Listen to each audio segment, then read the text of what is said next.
Hello, everyone.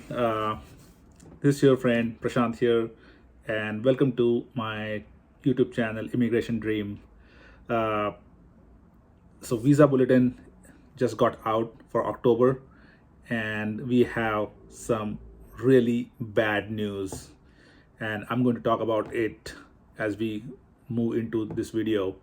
But first of all, if you haven't subscribe to this channel yet, then hit that subscribe button. That way, people are able to see these updates from me, because then YouTube recommends it to a lot of people. But anyway, today is not the time to talk that. Let's just dive into the visa bulletin. And since I'm making this video like literally like live, I don't have time to actually show you the screen and everything, but I just want you to listen to what USCIS has released, and then let's try to make a sense about why it is like that. So I have shared a link of the latest visa bulletin, that is October visa bulletin, in the description. So October visa bulletin is out. That means, one, we have the new priority dates for India and all the other countries. But let's talk about India, because that's where we have seen most of the action. So the priority date for India has actually retrogressed. So priority date for India for EB2 is now retrogressed to April 2012. So December 2014 through April 2012. EB2 is the most backlog category. So let's talk about it. All the other priority dates are already there, but why suddenly the priority date moved from December 2014 to April 2012 final action date? That is 2.5 years of backward movements for India. So let's deep dive into that on the reasons why. First of all, I want to tell you guys that this is not doom and gloom, first of all, right? First of all, the good news is that USCIS has used all 281,000 available green cards during this fiscal year.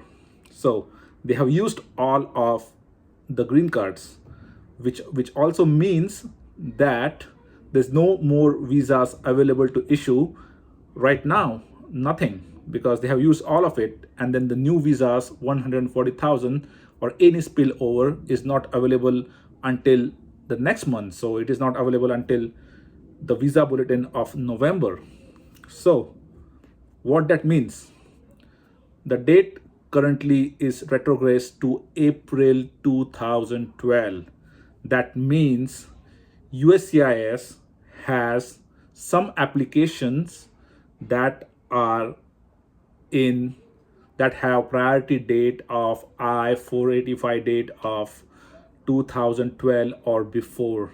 That means even though so many of people like 2013 and 2014 have got their green cards, USCIS still had 2012 priority date applications that are not adjudicated, and now they don't have any more numbers available to issue that in the next month.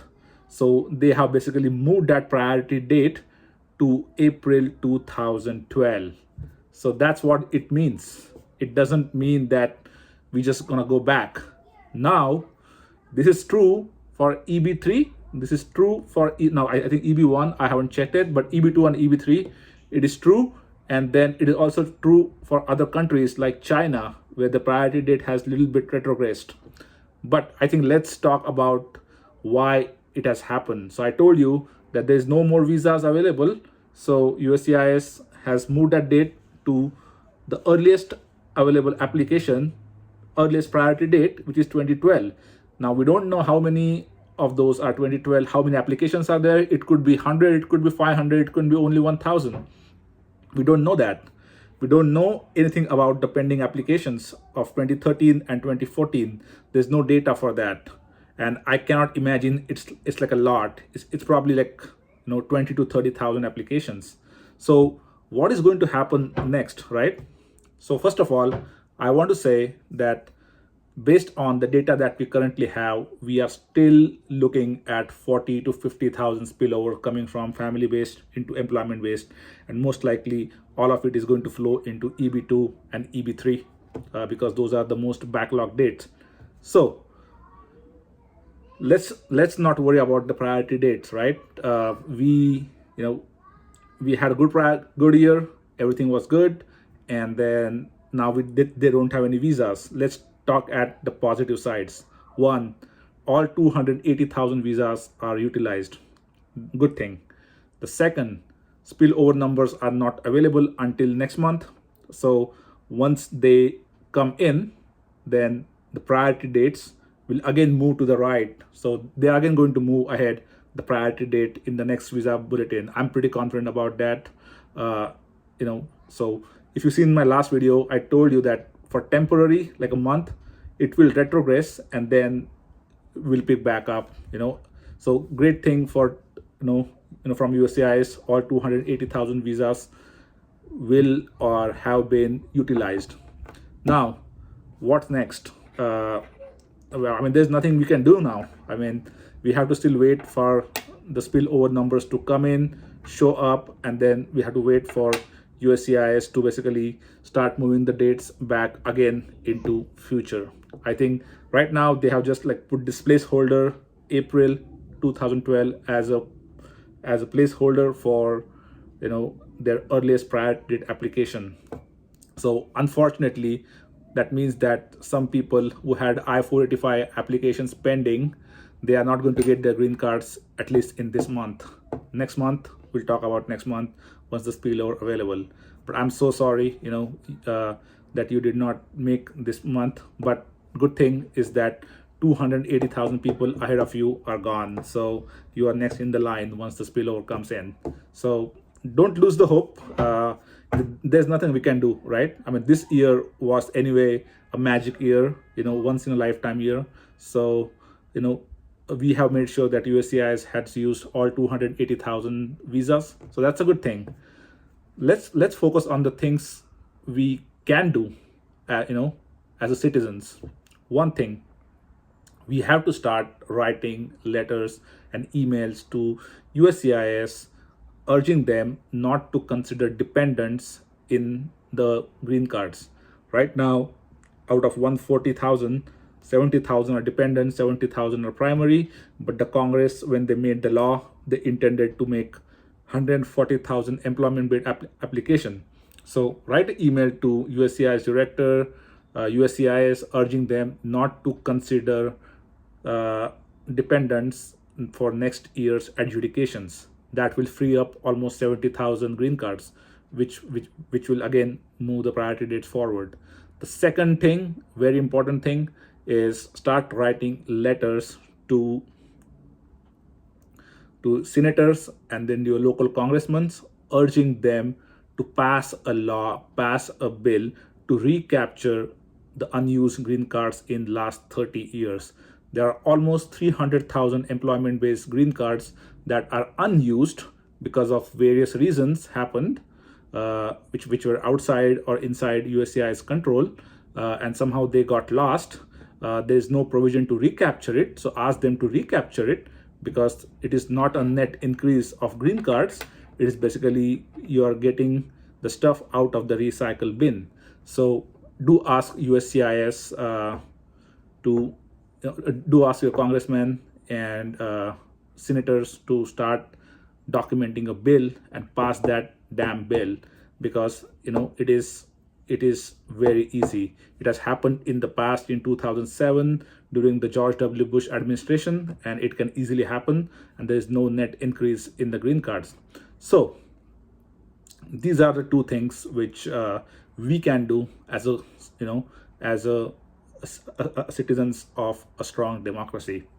I know it is a very tough pill to swallow, that is, retrogression. But I think it's temporary, and we're gonna get back ahead in next couple of months. I I can I'm pretty confident that if the spillover numbers come in to where we are anticipating, which is 40 to 50,000, we're gonna move. We're gonna again move ahead. Right now, it's just a placeholder. Anyway, let's not worry about the visa retrogression. It is what it is. There's nothing we can do. Let's focus on the things that we can do. That is writing letters to USCIS and writing letters to your senators and your congressmen. Guys, I mean, people, we are a very strong and very big community. Indian people, Chinese people, Mexican, Philippines, we all are backlogged. So we are a very huge community. So why don't we get together and start writing these letters and urging them that, hey, you can do this and you can do that, because that's the only thing that is going to help all of us to get the green cards. So let's not worry about the priority dates and backlog and retrogression. Let's worry about what we can do. I know it is very tough time for some people right now, but hey, we have waited for years, so couple of more months, it's not going to matter. Okay, let's focus on the positive things, and that's it. So this is video I'll make a detailed video to go on the exact dates, but don't worry. I want you to walk away with one thing in the mind though. There's 280,000 visas are used. Good thing. Priority dates, if we get spillover, they will move ahead again. Good thing. This can be temporary. I think this is temporary. And then most importantly, focus on the things that you can do. That is writing letters. Let's if anybody has any suggestions, just post all the links. There's a lot of links available on the letters. A lot of lawyers, a lot of everybody is urging the same thing. So this is not my this is not my idea. So it's pretty common, and you can just Google it, and then you can find emails and you can find letters, and let's do that. I will try my best to post anything that I find online, but as a community, I think it's everybody's responsibility to find that and help each other. So let's do that. Let's not worry about the priority date. This is Ganpati festival, so in the name of Lord Ganesha, let's hope that we are going to keep moving forward. The good things are going to happen, and let's hope and let's pray to Lord Ganesha that we all get green cards pretty soon. All right, cheers, take care.